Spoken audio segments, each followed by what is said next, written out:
Prezados alunos, essa é a aula de origem e composição dos resíduos sólidos, aulas 1 e 2, parte 2. Essas notas de aula têm por objetivo o direcionamento dos estudos em sala de aula, não substituindo os livros sobre o tema. O aluno deve utilizar as fontes bibliográficas que estão constantes no plano de ensino desta disciplina. As notas de aula foram elaboradas com base nos textos referenciados ao final de cada capítulo e não constituem material original. Então, esse texto não deve ser citado em artigos, dissertações, teses ou monografias. As referências devem ser feitas aos textos originais utilizados para a elaboração dessas notas, que são as referências ao final das aulas. Existe uma relação água, resíduos sólidos. Por quê? Poluentes podem ser carreados uma vez que são incorporados no ciclo hidrológico. Então, nós temos várias etapas do ciclo hidrológico. Vamos começar pela etapa da precipitação. Então, o que precipita pode ficar interceptado nos telhados, nas folhas das árvores, né? Uma parte vai infiltrar até que a capacidade de saturação do solo seja atingida. Essa parte que infiltra alcança o lençol freático, que é a água subterrânea com a pressão atmosférica, ou pode ser a área de recarga de aquíferos. Aquíferos têm uma pressão maior que a pressão atmosférica. E esses aquíferos, essa água subterrânea, esse lençol freático, tem uma relação com a perenidade dos corpos d'água, né? Dos rios, dos reservatórios, dos lagos. Então, quando não está chovendo, ele contribui para essa perenidade. Então, tendo a contribuição no sentido da água subterrânea para os fundos dos reservatórios, fundo dos rios. E quando está chovendo bastante, essa contribuição acaba sendo ao contrário, dos rios, do fundo dos rios, dos fundos dos reservatórios, para a água subterrânea. Bom, infiltrou, atingiu a capacidade de saturação do solo, começa a escoar superficialmente. Aí a gente tem uma contribuição direta para o volume dos rios, o volume dos lagos, né? E essa água vai escoar para o exutório da bacia, né? E para esse exutório da bacia acaba muitas vezes, né? Levando às vezes alguns poluentes, inclusive até onde? Até a água do mar, né? Então a água do mar ela também tem uma interface subterrânea, né? Ela tem uma interface subterrânea entre a água doce e a água do mar. E também temos a contribuição já direto de quando o rio ele descarrega no mar. E do mar também nós temos tanto do mar, quanto dos rios, quanto dos lagos, quanto da vegetação. Vegetação nós temos a evapotranspiração, né? Do rio, do mar, desses corpos d'água, a evaporação, que vão formar as nuvens que uma hora vai precipitar, podendo levar inclusive a poluição para áreas mais longínquas. Bom, não esquecer também que dentro do ciclo hidrológico nós temos neve e sublimação também. Aqui não temos esse caso no Brasil, né? Mas ele há de ser considerado no ciclo hidrológico. Então, substâncias podem ser carreadas, substâncias podem ser solubilizadas e carreadas e ser carregada nesse ciclo hidrológico de um local para outro, né? Principalmente aquelas persistentes. Então, essa é a relação de água e resíduos sólidos. A Política Nacional de Recursos Hídricos, que foi instituída pela Lei Federal 9433 de 97, ela instituiu essa política que até então nós tínhamos bem conhecida, a Política Nacional de Meio Ambiente, né? Mas a Política Nacional de Recursos Hídricos trouxe uma série de instrumentos importantes. Inclusive, ela criou o Sistema Nacional de Gerenciamento de Recursos Hídricos, definindo que todas as iniciativas deverão ser tomadas a partir das bacias hidrográficas, que serão as unidades físico-territoriais de planejamento e gerenciamento dos recursos hídricos, né? Então, a gente tem a Unidade de Gestão de Recursos Hídricos, a URG, que é a bacia hidrográfica. Por isso que a gente fala em comitês de bacias, né?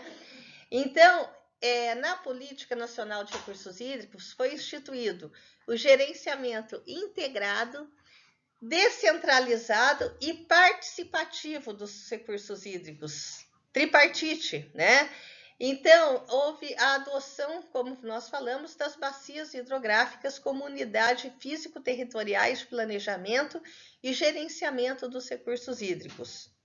Aí criou-se os comitês de bacias hidrográficas, que são compostos de representantes estaduais, municipais e entidades da sociedade civil, para definir as obras e ações necessárias para o aproveitamento e controle da água na bacia. E também tem o poder de deliberar sobre a aplicação de recursos necessários para tais obras e ações. Então, os comitês de bacia hidrográfica, elas também agem com relação ao gerenciamento de resíduos sólidos nos municípios. Por quê? Esse gerenciamento de resíduos sólidos, dada a explicação do ciclo hidrológico do início desse slide, vão interferir nos recursos hídricos. Podemos ver aqui, né, na figura do ciclo hidrológico, né, a precipitação cai nas terras altas, a água vai ser transportada jusante do rio, né, do escoamento superficial, né. Também tem a parcela que se infiltra, né, e se infiltra no solo e vai fluir para o lago ou para o rio, né. No lago, no rio, no oceano, ela vai evaporar, né? O rio vai desaguar no mar, né? A água acumulada no mar vai se evaporar no mar, assim como a evapotranspiração, o que veio da parcela de escoamento superficial. Evaporando-se, esse vapor de água vai formar as nuvens, os ventos vão levar até para outras regiões mais longínquas, onde ocorre a precipitação novamente. A poluição das águas pela disposição inadequada do lixo pode ser bem verificada aqui nessa foto, em que a gente vê uma ponte que está recebendo todo o lixo, inclusive atrapalhando o escoamento natural aqui desse curso d'água, né?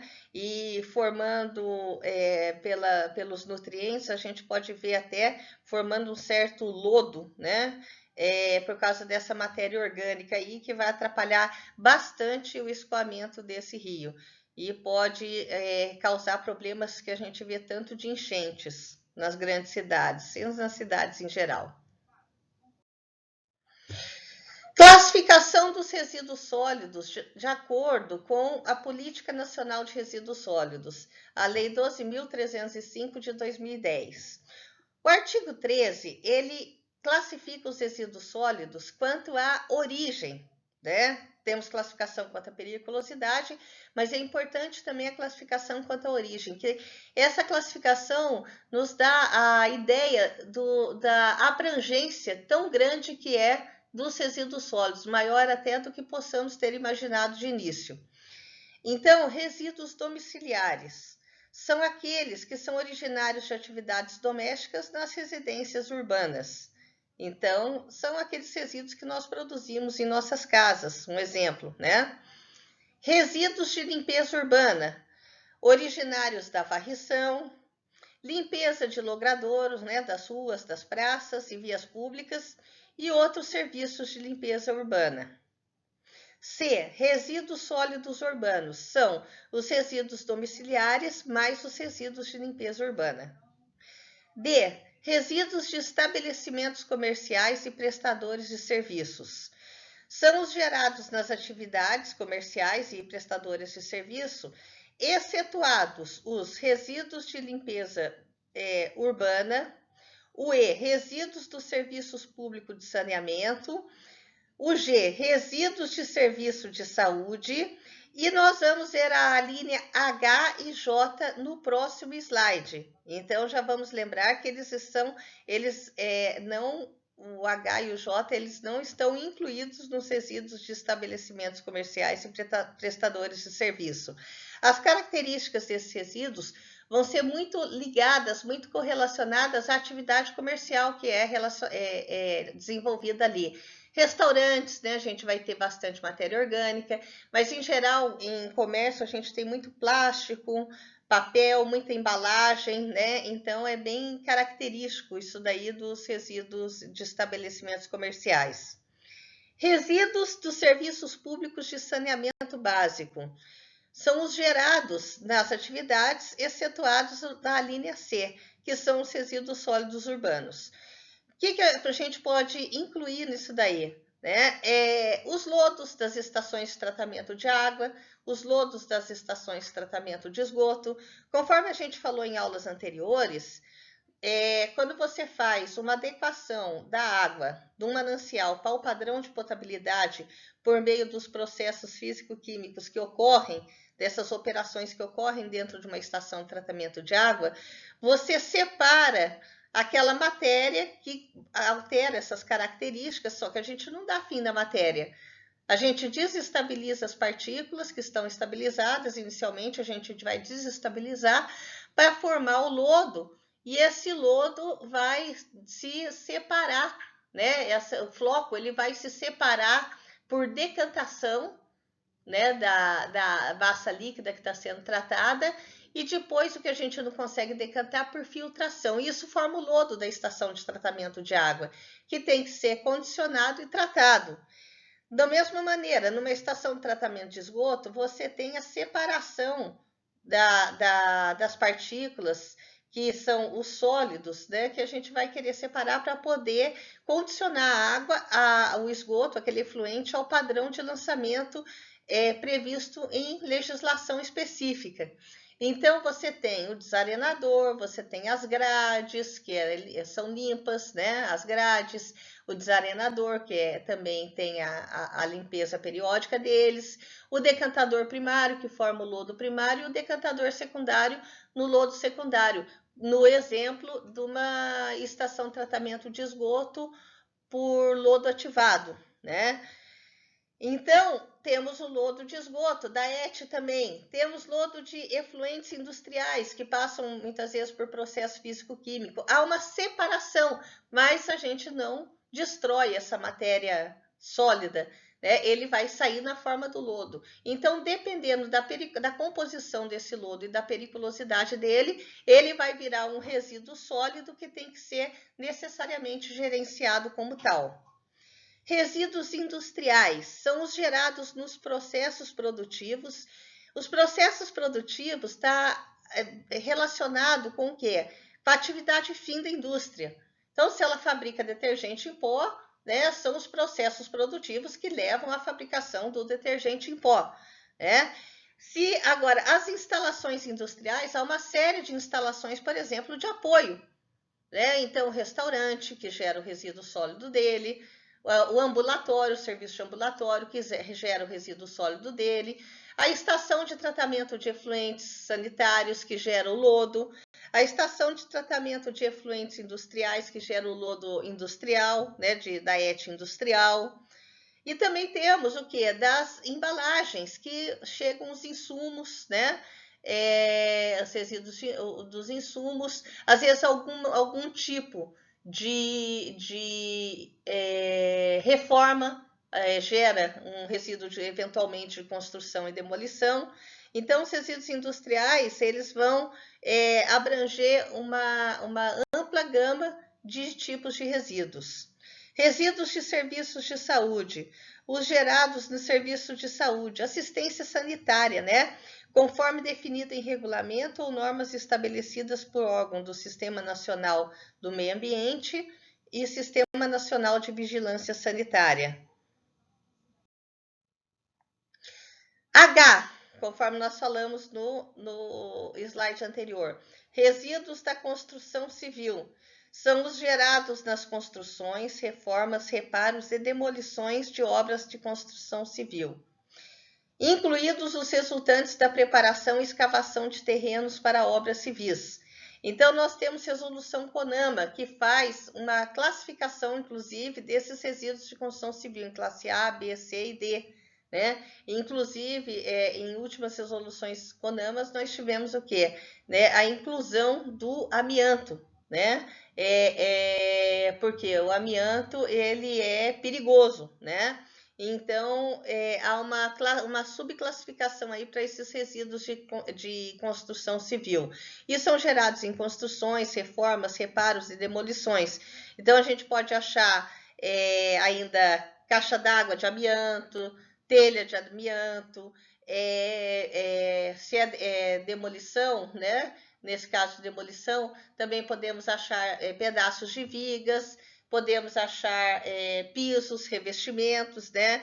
Então, e construções também, né? Então, pedaços de tijolo, né? Podemos achar uma série de resíduos, assim como aqueles das áreas de apoio, como também refeitório, como também ambulatório, dependendo do porte da obra, né? As embalagens, né? E a escavação de terreno para obra civil. Então, nós temos a terraplenagem, né? Então, a gente, muitas vezes, ocorre o quê? A sobra desse solo, né? E esse solo, ele tem que ser corretamente gerenciado também como um resíduo da construção civil.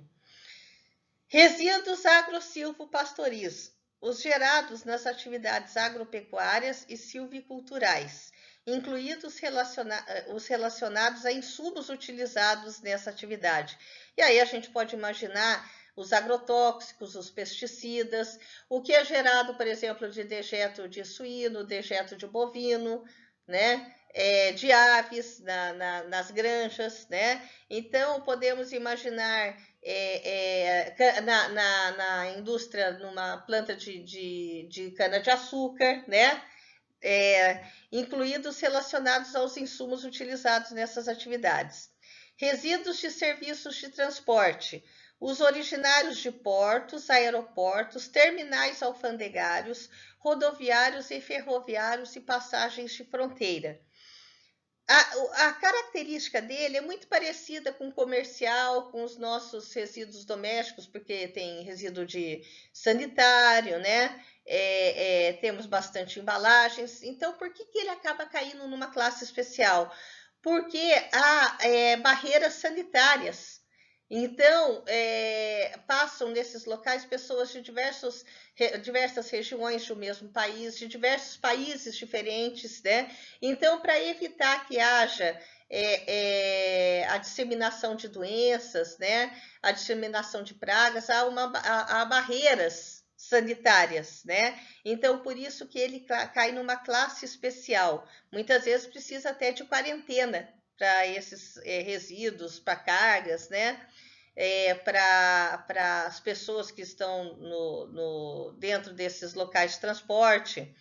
Resíduos de mineração, os gerados na atividade de pesquisa, extração ou beneficiamento de minérios.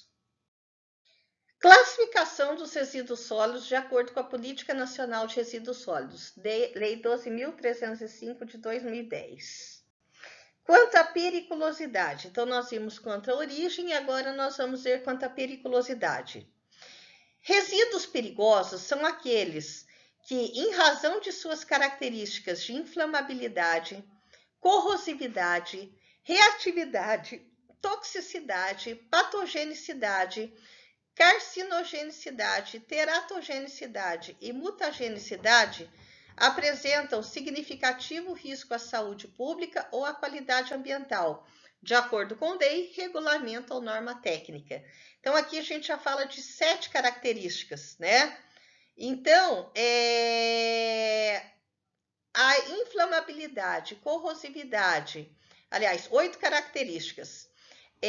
5 delas, inflamabilidade, corrosividade, reatividade, toxicidade, patogenicidade, já são previstas diretamente na norma NBR 10.004. Mas as características também de carcinogenicidade, teratogenicidade e mutagenicidade, na norma NBR 10.004 também se fala, quando a gente fala do risco à saúde pública, né? Então, na verdade, é uma classificação bem consoante com a NBR 10.004, conforme a gente vai ver em slides posteriores. Resíduos não perigosos. Aqueles não enquadrados na linha A, ou seja, que não são os resíduos perigosos. Respeitado o dispositivo no artigo 20, os resíduos referidos na linha D do inciso 1 do caput, se caracterizados como não perigosos, podem, quer dizer, não é que devem, podem, em razão de sua natureza, composição ou volume, ser equiparados aos resíduos domiciliares pelo poder público municipal. Então, depende muito da característica do resíduo para que ele possa ou não ser equiparado ao resíduo domiciliar, os resíduos não perigosos. Resíduos perigosos, de acordo com o Decreto 10.936 de 2022. O artigo 69, que nós até mencionamos na aula passada, diz que as pessoas jurídicas que operam com os resíduos perigosos, em qualquer que seja a fase do gerenciamento, são obrigadas a elaborar o plano de gerenciamento de resíduos perigosos e submeter esse plano ao órgão competente do SISNAMA, Sistema Nacional de Meio Ambiente, e, quando couber, do Sistema Nacional da Vigilância Sanitária, do SUASA, observadas as exigências estabelecidas neste decreto, ou ainda em normas técnicas específicas. Isso é muito importante, que remete à obrigatoriedade às normas, por exemplo, né, que nós falamos, a BNT NBR 10.004 de 2024. Né? Então, quando a lei menciona essa obrigatoriedade de obedecer às normas, aí é obrigatório obedecer às diretrizes da norma em vigor sobre o assunto. O parágrafo único. O plano de gerenciamento de resíduos perigosos poderá constar do plano de gerenciamento de resíduos sólidos em geral. A classificação dos resíduos sólidos, de acordo com a NBR 10.004, de 2024, né, que é referenciado como A aqui porque é a parte 1 da norma, né? Resíduos sólidos são classificados em classe 1, perigosos. Os perigosos são aqueles que possuem características que conferem àqueles resíduos periculosidade, né? E quais são? De inflamabilidade, corrosividade, patogenicidade, inflamabilidade, reatividade e toxicidade. E o quão reativo, o quão tóxico o quão corrosivo é tudo descrito em norma, né, da BNT também, para que possa determinar o quão corrosivo, o quão patogênico, o quão inflamável é. Em relação à toxicidade, e nós vamos falar um pouco sobre isso, vai incluir a toxicidade aguda, a mutagenicidade, que nós mencionamos na aula passada sobre a definição do que dessas substâncias que podem causar, né, a mutagenicidade, a carcinogenicidade, o quão carcinogênico a toxicidade para a reprodução ou teratogenicidade e a toxicidade para órgãos-alvo específicos, né, que é a sigla em inglês da STOT, e toxicidade por aspiração e ecotoxicidade. Tudo vai ser definido nessa norma e a gente vai falar um pouco nessa aula. Classe 2, não perigosos. A classe de perigo, corrosividade à pele, né, ela não está contemplada na característica de toxicidade, né? É um tipo de periculosidade já descrito no item 5.4 da norma, né? Assim como as classes de perigo irritante e sensibilizante também não conferem periculosidade ao resíduo. Então, a norma, a NBR 10.004, que era de 20 anos atrás, né, de 2004, ela falava de uma subdivisão da classe 2, né? E agora nós não temos essa subdivisão, né? Que era o 2A e 2B. Agora nós temos classe 1 perigosos e classe 2 não perigosos. E a classe de periculosidade, ela está bem mais descrita aqui, né? Não só aquelas 5 características, mas a toxicidade está bem descrita aqui, né? Então a gente viu até entre parênteses aqui o que inclui essa toxicidade, né?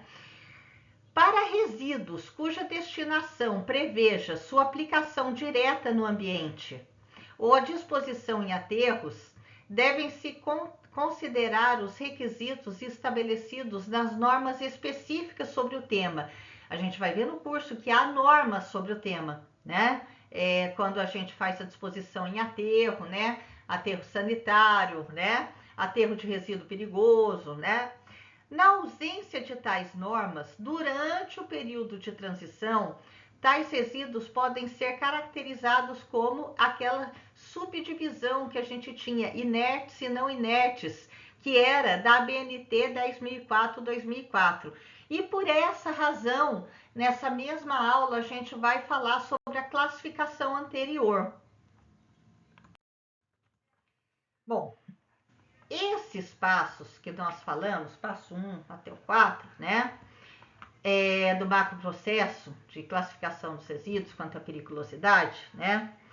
O passo 1, né? A gente vai ver a origem, né, do resíduo, a composição química do resíduo. Passo 1, eu vou ver se ele está na lista geral de resíduos, que a gente vai falar nos slides que vem a seguir, né? A LGR, né? Vou ver se ele é uma entrada única, né? Bom, se for entrada única, ou seja, já vejo, ele classifica ele como perigoso, né? Se ele é entrada única, né? Se sim, né? Ele pode ser tanto perigoso como não perigoso. A gente vai ver o que é entrada única, tudo nos próximos slides, né? Ele pode ser ou perigoso ou não perigoso, né? Bom, se não, né, aí sim eu vou ter que realizar os passos seguintes, que é os passos 2, 3 e 4. Então, vamos para o passo 2 aqui, né? Passo 2, eu vou ver os valores limites daqueles poluentes orgânicos persistentes, né? Bom, aí eu vou fazer uma pergunta, né? Eu vou fazer uma pergunta, né? E deixar bem claro aqui que o que tem de verdinho aqui é referente ao sistema, eu vou achar esses dados no Sistema Geral de Classificação de Resíduos, da BNT-NBR 10.004/2, o que está num quadradinho verdinho, né? Bom, então, eu vou dar uma olhada, né? Inclusive, não é porque ele está na lista geral de resíduos que eu não vou ver se ele não tem poluente orgânico persistente, né? Então, nesse fluxo aqui, né, ele inclui, eu vim fazer essa mesma pergunta que também o passo 2 me leva a fazer. Ou seja, é provável que haja poluente orgânico persistente ou suspeita de contaminação por bifenila policlorada, né? PCB? Bom, então, se sim, né? A concentração desses poluentes orgânicos persistentes estão maior ou igual àqueles limites, né, que nós temos, né, nos anexos lá da norma, né, a BNT-NBR 10.004/2, né? Bom, se sim, ele é perigoso, né? Se sim, é perigoso. Mesmo se sim, eu ainda vou me fazer algumas perguntas, né? Mesmo se sim aqui, né? Aliás, sim, né? Me perdoem. Se não, né? Eu vou encontrar com o não da outra pergunta lá, se não tem nem poluente orgânico persistente ou bifenila policlorada, e se ele não está acima dos limites, eu ainda vou fazer umas perguntas para mim, que são aqueles critérios de periculosidade já constituem o passo 3. Ele é inflamável, né? Se sim, perigoso, né? Se não, vou perguntar, é reativo? Se sim, perigoso. Se não, vou perguntar, é corrosivo? Se sim, perigoso. Se não, eu vou perguntar, é patogênico? Né? Se sim, ele é perigoso, né? Se não, eu vou para o passo 4. Não quer dizer ainda que não é perigoso. Eu vou ainda ter que ver pelo passo 4. Bom, então, eu vou me perguntar, qual é a concentração máxima das substâncias nos resíduos, né? Então, nós temos uma lista cuja a sigla é LSCT, é Lista das Substâncias Conhecidamente Tóxicas, que está no B1, né? Lá da norma NBR 10.004-2, né? É uma substância listada nessa lista de substância conhecidamente tóxica, né? Então, aí eu vou para outra pergunta.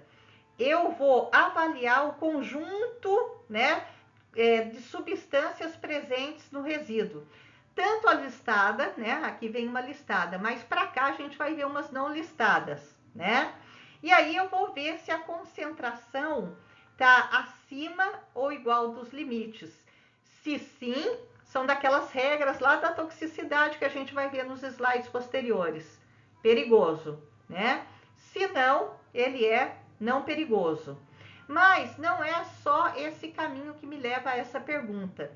Eu também tenho um caminho, né, das substâncias que não estão listadas na lista de substância conhecidamente tóxica, que não quer dizer que não seja tóxica só porque não está na lista, né? Então eu vou identificar critérios de toxicidade aplicáveis a substâncias não listadas. Aí eu vou fazer aquela pergunta, avaliar o conjunto, né, de substâncias presentes no resíduo, tanto as listadas como não listadas. Aí eu vou ver se as concentrações são maiores ou iguais aos limites das regras de toxicidade. E a gente vai falar dessas regras de toxicidade nos slides posteriores. Se sim, é perigoso. Se não, é não perigoso. Bom, ainda vou ver outra fonte de informação aqui que está na NBR 10.004-2. Fontes e informações de referência para substâncias não listadas. Está no B3 do NBR 10.004-2, né? Ou ainda outras informações, fontes de informações que pode para substância não listada, né? Que está no anexo G. Então, porque não é que não é listada que ela não pode ser tóxica, né? E aí eu vou, né, identificar critérios, né, de avaliação de toxicidade, né? Vou observar essas regras, né? Vou observar essas regras de avaliação de toxicidade também do B2, né? E tanto pelos critérios como por essas regras vão me levar a fazer aquela mesma pergunta que eu fiz para substâncias listadas. Eu vou avaliar o conjunto geral de substâncias presentes nos resíduos, tanto para listada como não listada. Tem concentração maior ou igual aos limites da regra de toxicidade? Se sim, perigoso. Se não, não perigoso. De acordo com a norma NBR 10.004, né, 1, que está em 2024A, né, nas referências, o macroprocesso da classificação dos resíduos em relação à periculosidade dele envolve as seguintes etapas, que são dadas nesses 4 passos aqui. Passo 1, enquadramento do resíduo conforme a Lista Geral de Resíduos, LGR. Nós iremos falar um pouco sobre a Lista Geral de Resíduos nessa aula de hoje.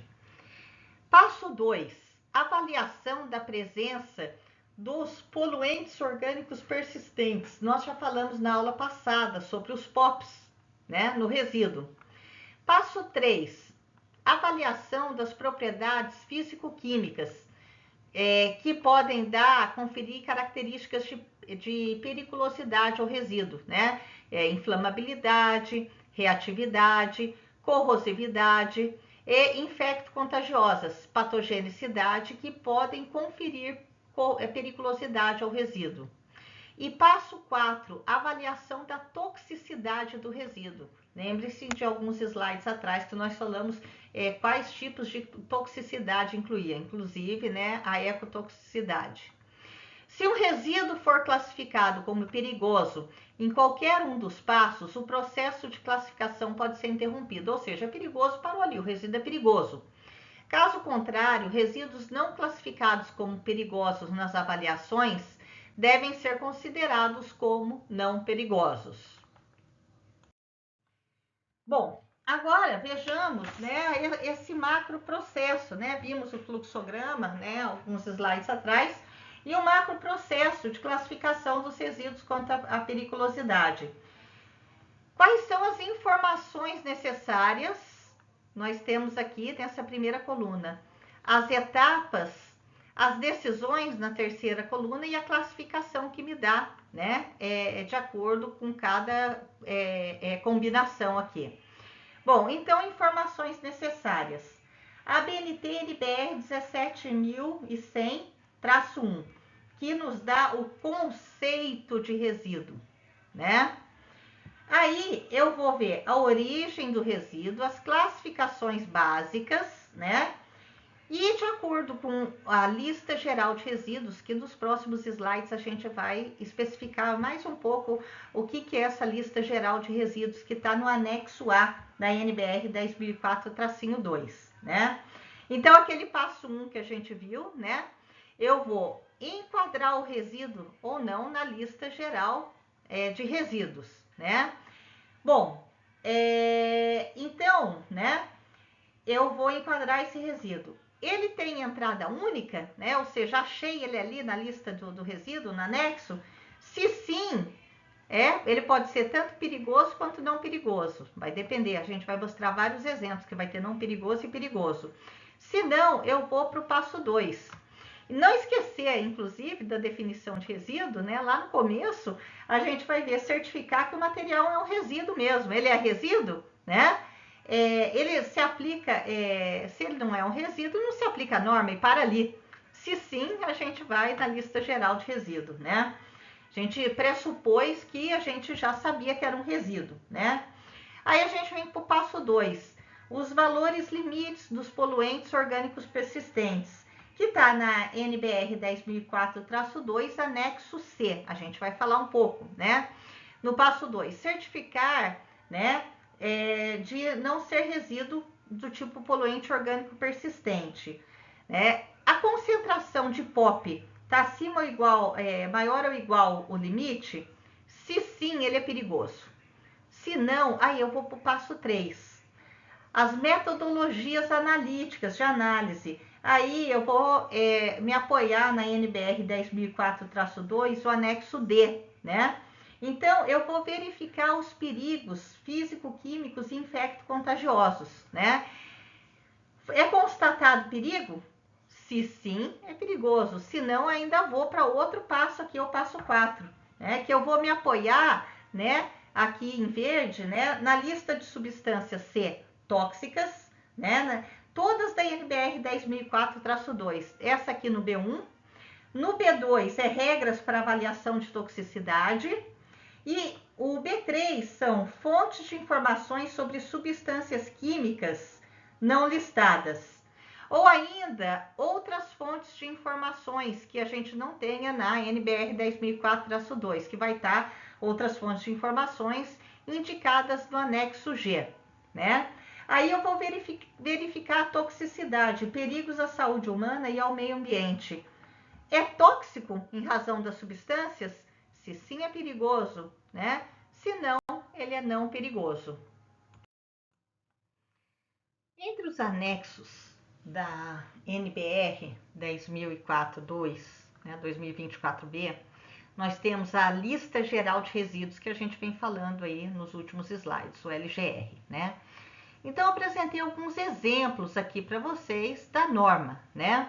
Então, por exemplo, o código 0203, né? CRP, RNP, referentes a resíduo perigoso ou resíduo não perigoso, né? Aí, aqui é indefinido o tipo de entrada, né? A descrição do resíduo cujo código é 0203. Resíduos da preparação e processamento de frutas, legumes, cereais, óleos alimentares, cacau, café, chá e tabaco. Resíduos da produção de conservas, resíduos da produção de levedura e extrato de levedura e da preparação e fermentação de melaços. Outro exemplo, um resíduo cujo código 02030100, RNP, né? Não perigoso. Lodos de lavagem, limpeza, descasque, centrifugação e separação. Às vezes pode haver nesse resíduo algumas informações complementares. Nesse daqui não tem, mas no próximo aqui nós temos, né? Então, 05, 06, 03, 00, resíduo perigoso. É o tipo de entrada única, né? Então, a descrição, outros alcatrões, né? Então, quais são as informações complementares? Características e informações do resíduo, não há. Atividades, processos, geradores, não há. Critérios para enquadramento, não há, inclui nem exclui. E a informação complementar, neste caso, é que é uma substância ou grupo de substâncias comumente presentes que podem conferir periculosidade. Outros alcatrões não abrangidos em 005, 06, 01, 00. Entrada única, né, que apareceu aqui, tipo de entrada, é aquela que dá o enquadramento do resíduo diretamente no passo 1 como perigoso ou não perigoso, de acordo com a lista geral de resíduos. Outro exemplo, 1010, resíduos da fundição de peças não ferrosas. Então, vamos ver aqui o 10100300, resíduo não perigoso. Entrada única, as escórias de forno. Não há informações complementares. O grupo 11, né, nós temos diversos grupos, né, conforme nós já falamos anteriormente, é o grupo dos resíduos de tratamento químico e revestimento de metais e outros materiais. Resíduos da hidrometalurgia de metais não ferrosos. Então, por exemplo, o 11.01, né, são resíduos de tratamentos químicos de superfície e revestimentos de metais e outros materiais, como, por exemplo, galvanização, a decapagem, né, a fosfatação, desengorduramento alcalino, né, e anodização. 11.01.04.00, banho de decapagem exaurido proveniente de operações de acabamento do aço. Dentre as informações complementares aqui são substâncias ou grupo de substâncias comumente presentes que podem conferir periculosidade, como o cromo hexavalente e o chumbo. Outro exemplo da lista geral de resíduos, né, o 1203, resíduos de processo de desengorduramento a água e a vapor, exceto aqueles que estão no capítulo 11. O 12.03.01.00, perigoso, entrada única, líquidos de lavagem aquosos, sem informações complementares. Outro grupo, o grupo 13, né? A descrição, são óleos usados e resíduos de combustíveis líquidos ou pastosos, exceto os óleos alimentares, e capítulos 5, 12 e 19, e resíduos de lubrificantes pastosos, as graxas. Então, 13.01 são óleos hidráulicos usados, 13.01.000, né, resíduo perigoso, entrada única, óleos hidráulicos contaminados com PCB ou próprio PCB, né? Então, o que nós temos de informações complementares em relação ao PCB, né? Inclui resíduo com concentração de PCB, né, maior ou igual aos limites do anexo C desta norma.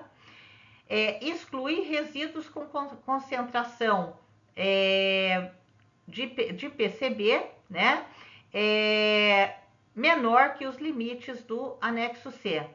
Substâncias ou grupo de substâncias comumente presentes podem conferir periculosidade, o PCB.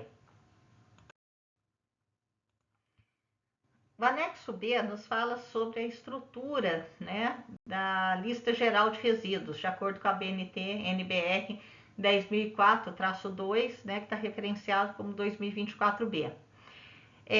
Já vimos nos slides anteriores o código de alguns resíduos, né, que são 8 dígitos, né, e eles vêm em pares, né, então 4 pares de números, conforme indicado nessa figura aqui, né. Então, por exemplo, 03, 03, 02, 00, que corresponde, no caso, a lodos de lixívia verde proveniente da valorização da lixívia de cozimento ou licor negro. O primeiro par nos dá, né, a identificação da fonte geradora e vai reunir os setores produtivos, né, do capítulo 1 ao capítulo 12. Nós vimos também alguns exemplos de alguns capítulos nos slides anteriores. E as atividades geradoras específicas, que estão constantes no capítulo 17 a 20, complementado pelos capítulos dedicados aos tipos de resíduos de fontes não específicas, que estão nos capítulos 1 ao 15, e pelo grupo 16. O grupo 16 é dos resíduos não especificados nos capítulos anteriores. O segundo par, né, o segundo par aqui, nos fala sobre o subcapítulo ou subgrupo de resíduos das atividades produtivas específicas. Por exemplo, né, a norma dá alguns exemplos. 0204, resíduos da indústria sucroenergética. 0205, resíduos da indústria de laticínios, agrupados em um dado setor produtivo. E os grupos de resíduos específicos, por exemplo, né, mistura de asfalto, 1703, sucatas metálicas, 1503, e lodos de estação de tratamento de esgoto, por exemplo, 19.08. Por sua vez, os terceiros e quarto pares, né, então nesse caso representado pelo 0200, vai falar sobre os tipos de resíduo, de modo a tornar possível a diferenciação de resíduos e a identificação bem específica na atividade produtiva ou a fonte geradora. Vai especificar o tipo de resíduo dentro daquela fonte geradora, aquela atividade produtiva. Nós vimos, né, que há uma instrução normativa do IBAMA, né, 13 de 2012, né, falamos um pouco sobre ela, né? E há uma relação entre os códigos, né, da lista geral de resíduos e a lista brasileira de resíduos dessa instrução normativa do IBAMA. Então, um exemplo, né? Então, o código IBAMA PA 01, né? A descrição na instrução normativa, né? Resíduos da prospecção e exploração de minas e pedreiras, bem como de tratamentos físicos e químicos da matéria extraída. O código da lista geral de resíduos também é 01, né? E a descrição no anexo A da lista geral de resíduos são resíduos de prospecção e exploração de minas e pedreiras, bem como de tratamentos físicos e químicos dos materiais extraídos. Então, uma relação entre essa codificação da lista geral de resíduos e a lista brasileira de resíduos da instrução normativa do IBAMA 13 de 2012. As classes, categorias de perigo, toxicidade estão organizadas em 2 grupos. Então, conforme a gente falou anteriormente, a gente ia falar sobre a toxicidade, que está muito mais bem especificada, né, aqui na norma atual de 2024, né? Então, o grupo 1, classes e categorias de perigo que levam à classificação como perigoso. Por exemplo, da toxicidade aguda, vão ter os códigos H300, H301, H302, H310, H311, H312, H330, H331 e H332. Para que os senhores possam ter uma ideia, né, há uma tabela, né, que vai relacionar cada um desses códigos aí da toxicidade aguda, mas pegamos, né, uma linha para que os senhores possam ver, e é do H300, por isso que ele está em negrito aqui, né? Então, toxicidade aguda 1, via oral, né? Qual o limite de concentração do somatório das substâncias? Maior ou igual a 0,1%, né? Aí, vamos falar agora da mutagenicidade. São dois códigos, H340 e H341. Pegamos também de uma tabela, né, em que tinha todos os códigos listados para mutagenicidade, né, as classes, categorias de perigo, mutagênico 1A. E o código H é o H340, por isso que inclusive ele está em negrito aqui. Quais são os limites de concentração individual da substância? Maior ou igual a 0,1%. Carcinogenicidade, dois códigos também, H350 e H351. Pegamos como exemplo o código H350, né? Então, classes, categorias de perigo, carcinogênico 1A, né? O H350, né? Limites da concentração individual da substância, maior ou igual a 0,1%. Toxicidade à reprodução, dois códigos também, H360 e H361. Como exemplo, o H360, né? Então, classes, categorias de perigo, tóxico à reprodução 1A, né? Então, H360. Limites da concentração individual da substância, maior ou igual a 0,3%. Toxicidade para órgãos-alvo específicos, da sigla em inglês STOT, né? Toxicidade por aspiração. Os códigos são H304, H335, H370, H371, H372 e H373. Nós pegamos como exemplo o H370.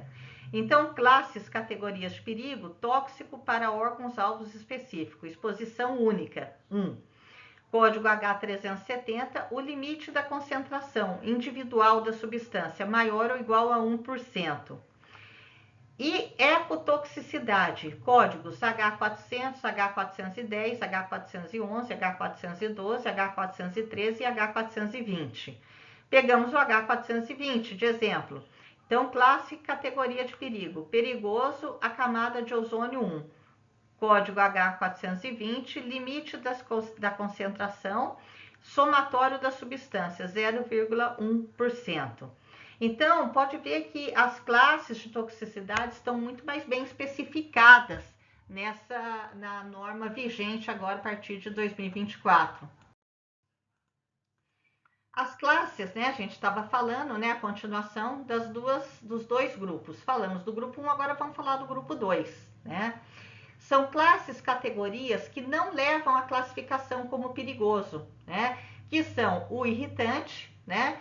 Que dá irritação à pele, lesão, irritação ocular, cujos códigos são H314, H315, H318 e H319. Na norma há uma tabela, né, em que mostra-se o limite de concentração somatório das substâncias para cada um desses códigos, e o exemplo que pegamos foi o H314. Os limites de concentração somatório das substâncias maior ou igual a 1% e menor ou igual a 5%. Sensibilizante, a PL1, que é o código H317. São dois códigos do sensibilizante, H317 e H334. Pegamos o H317 para fazer a exemplificação.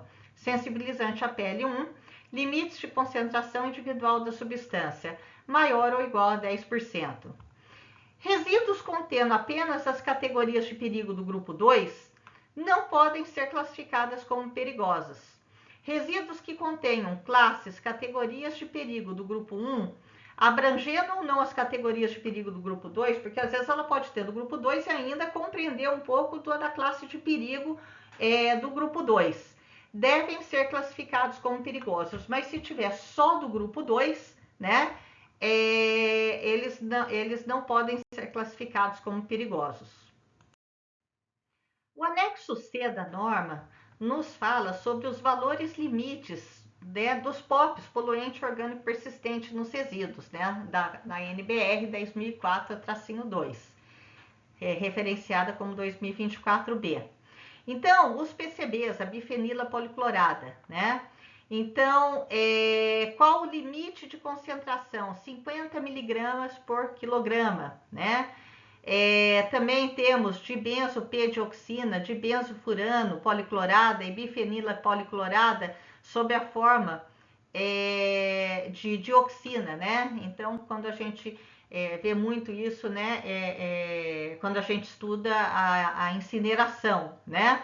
Então, nós temos um equivalente, nós vamos ver, né? Um equivalente para o tipo dentre as dibenzodioxinas e dibenzofuranos, né? A gente tem a mais perigosa, então a gente faz um equivalente com essa mais perigosa, e nós vamos ver isso na aula sobre tratamento térmico dos resíduos, né? Então, esse daí é o equivalente para a mais perigosa que a gente tem, né? E nós vamos ter um valor limite também. Endosulfuran e seus isômeros, né? Então, 50 miligramas por quilograma. Eudrin, 50 miligramas por quilograma, né? Pentaclorofenol e seus sais e ésteres, né? 100 miligramas por quilograma, né? Então, nós temos vários, né? Peguei alguns aqui como exemplo do anexo C. Os fatores de equivalência de toxicidade, né, que a gente falou até no slide anterior, da dibenzo-P-dioxina policlorada, né? As dioxinas e furanos que a gente fala tanto, aqui é as dioxinas, né, policloradas, né? Então, nós temos aqui fatores de equivalência de toxicidade, né? Para as dioxinas, né? Para os furanos, né? Então, a gente tem diversos, né? Nós vamos ver na aula de tratamento térmico, que elas se diferenciam em como é a ligação entre os dois anéis benzênicos, a posição do cloro nesses anéis benzênicos, né? Então, a gente tem, né, congêneres diferentes, né? Então, a gente tem, são 210 substâncias diferentes, né? Então, a gente vai ver, né? E aqui a gente tem algumas, né? Cujo fator de equivalência de toxicidade aqui, né? A gente tem da dibenzo-P-dioxina policlorada. Isso a gente vai falar mais ainda no tratamento térmico de resíduos. Enquadramento do resíduo. O procedimento do enquadramento do resíduo deve considerar os seguintes passos. Identificação do setor. Primeiro, né, o par de números do capítulo que a gente viu, né, alguns slides atrás, o setor que se refere, o processo produtivo de origem do resíduo, né, que estão nos grupos 1 a 12. A gente deu até alguns exemplos aí de alguns grupos. Ou atividade geradora de resíduo específica, grupos 17 a 20, né, a gente mostrou, né, quando estava falando da lista geral de resíduos, alguns grupos, como exemplo. Identificação da atividade de origem. Deve ser identificada a atividade de origem do resíduo, selecionando o subcapítulo, que era aquele segundo par de números, né, que a gente viu do código de 8 dígitos, né? Então, a gente tinha o primeiro par, depois o segundo par, né? Identificação do tipo de resíduo. Deve ser identificado o tipo de resíduo que se assemelha ao resíduo em questão, né, que eu estou querendo ver se é perigoso ou não, com base nas informações de origem e nas características do resíduo.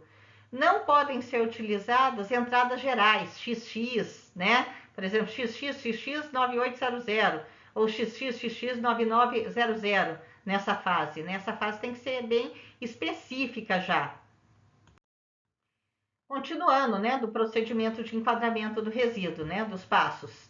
Aí, em seguida, a busca em capítulos específicos. Caso não seja identificado um código apropriado nos grupos citados, aí a gente vai procurar nos capítulos 13, 14 e 15, né, que se referem aos tipos de resíduos e não aos processos de origem. A gente mostrou até um exemplo de um capítulo 13. O processo nesses capítulos 13, 14 e 15. O processo de enquadramento deve seguir a mesma lógica, iniciando com a seleção do capítulo, depois o subcapítulo e finalmente o tipo de resíduo. Vai ficando cada vez mais específico à medida que a gente vai aumentando essa especificidade, indo do primeiro para o segundo, para o terceiro e o quarto par de números. E o capítulo 16 é o caso em que a gente não identifique um código apropriado nos passos anteriores. Aí a gente vai procurar no capítulo 16, que vai englobar os resíduos não listados nos demais grupos. Entradas gerais. Se ainda assim não for identificado um código apropriado, utilizar a indicação de capítulo e subcapítulo mais apropriada, empregando uma das entradas gerais, representadas pelos códigos XX, XX 9800 e XX 9900.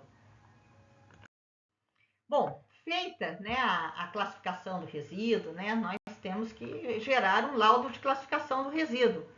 E deve conter a indicação da data prevista para revisão, atualização e revalidação, porque para garantir que as informações contidas nesse laudo permaneçam atualizadas e relevantes, né? É muito interessante dessa norma, né? A indicação da data prevista para atualizar, revisar, né, a classificação daquele resíduo. A periodicidade da revisão deve ser estabelecida de acordo com as características do fluxo corrente do resíduo. E sempre que houver alguma mudança no processo de origem que possa influenciar as características do resíduo e, com isso, consequentemente, as propriedades de periculosidade, né? Aí a gente tem sim a necessidade de gerar um novo laudo. Mudou o fluxo do resíduo ou mudou alguma coisa muito importante daquele processo, daquele fluxo do resíduo. Então a gente precisa gerar um novo laudo, né? Essas práticas são essenciais para garantir que a classificação do resíduo continue a refletir com precisão as características daquele resíduo e os riscos que são potenciais, que são inerentes a ele, contribuindo para um gerenciamento adequado e seguro dos resíduos. O laudo de classificação do resíduo deve ser baseado nas informações do processo ou da atividade de origem do resíduo, seus constituintes e características. E onde que a gente vai obter? Pela identificação de matéria-prima que está naquele processo, os insumos daquele processo e as reações do processo no qual o resíduo está sendo gerado. Além disso, o laudo pode ser elaborado com base em análises realizadas em amostras do resíduo ou informações que você tenha sobre ele. E deve incluir a relação das principais substâncias que está presente no resíduo, né? E tem que compreender todas as substâncias perigosas que possam estar presentes. Os requisitos gerais para o laudo incluem também a responsabilidade do gerador de resíduo em providenciar o laudo, que deve ser elaborado por um responsável técnico. Essas são as referências bibliográficas da aula de hoje.